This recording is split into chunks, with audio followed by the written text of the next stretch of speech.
Hey guys, I just wanted to record this quick video to announce to those of you who don't follow me on social media that I have finished my PhD. It's a pretty exciting thing. If you follow me on Twitter or Facebook, you've probably seen that. So people have been asking me some questions. What's my dissertation on? Those kinds of things. So I thought I'd just address those questions before, so I don't have to respond to every single person, personally, who's asked me that. So I just, it's been a long journey. It's been close to 10 years. So what, I graduated when I was, I believe, 22. And at this point, I'm 31 and I've been doing grad school ever since then. I ended up getting 3 master's degrees before my PhD. I know it's strange. People have asked why I have 3 master's degrees. So I'll give you the reason for that, since people have asked. So my first master's degree was from the Wittenberg Institute, and it was this was a THM, often known as, or MTH, depending on the school, but basically a research degree. So it was an academic degree. I finished that, and then my plan was to go immediately on toward a PhD at the London School of Theology. I was accepted there, but that ended up changing in that I really felt a call to pastoral ministry.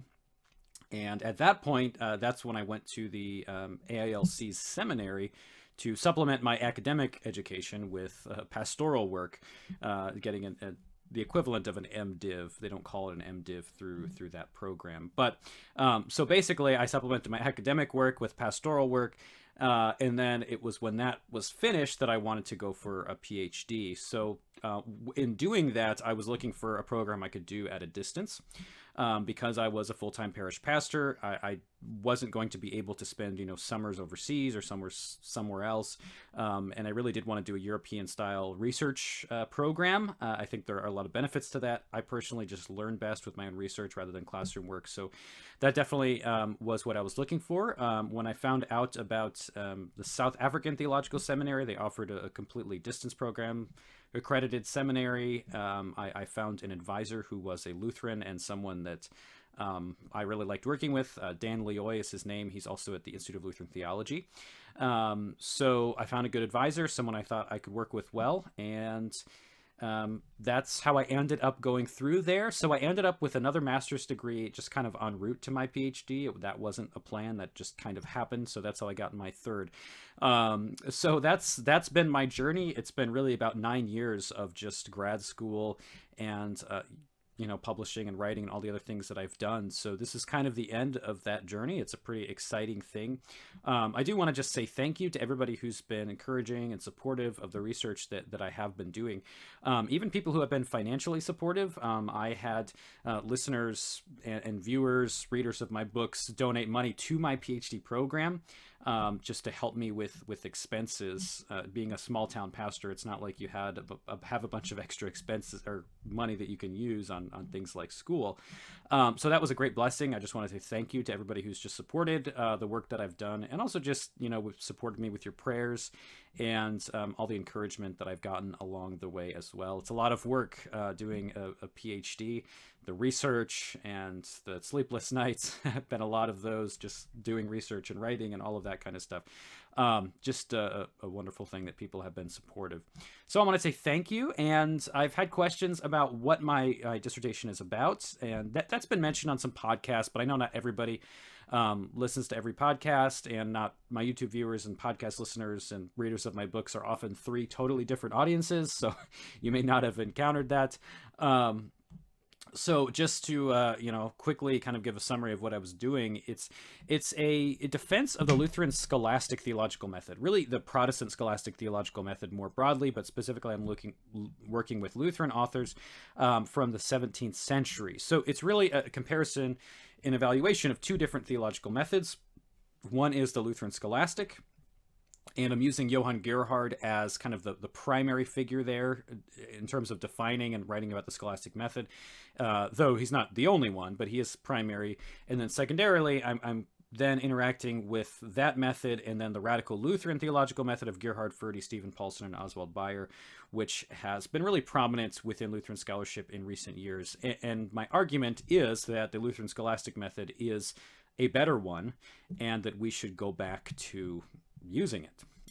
So that's the basis of it. You can find an article that I published on the use of classical philosophy in early Lutheranism in the SATS Theological Journal. You can find a link to that at my website, jordanbcooper.com. And I think that's on the front page of the website still. So I have, yeah, if you want to check out the kind of work that I've done. And people are asking me if it's going to get published. Yes, it is going to get published. I've spoken with a couple different publishers, and so I haven't figured out exactly with who or when yet. I have been editing it for publication. I had an editor work with me and help me with some things in that process, because there is, you know, a difference between a PhD and a published book. There are going to be some necessary changes that need to be made, formatting changes as well. So I've been working through a lot of that. I've also been working through making the dissertation more broad for publication, so that it's not focused as much as a critique of radical Lutheranism, but more as a positive case for the scholastic method, radical Lutheranism just being one school of thought that's critical, exemplary of various criticisms of scholasticism, because the criticisms of the scholastic method are... they don't differ all that much between, say, the radical Lutheran school and other, even non-Lutheran schools of thoughts that are generally just critical of scholasticism. So it is the goal for this to become a published book that is the beginning of a series of books. And my series of books is going to be a modern scholastic theology. So this will be the prolegomena text, a kind of defense of a modern use of the scholastic method.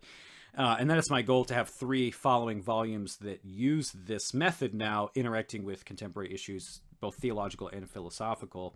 So the goal then is to have one on God, one on man, and then one on salvation.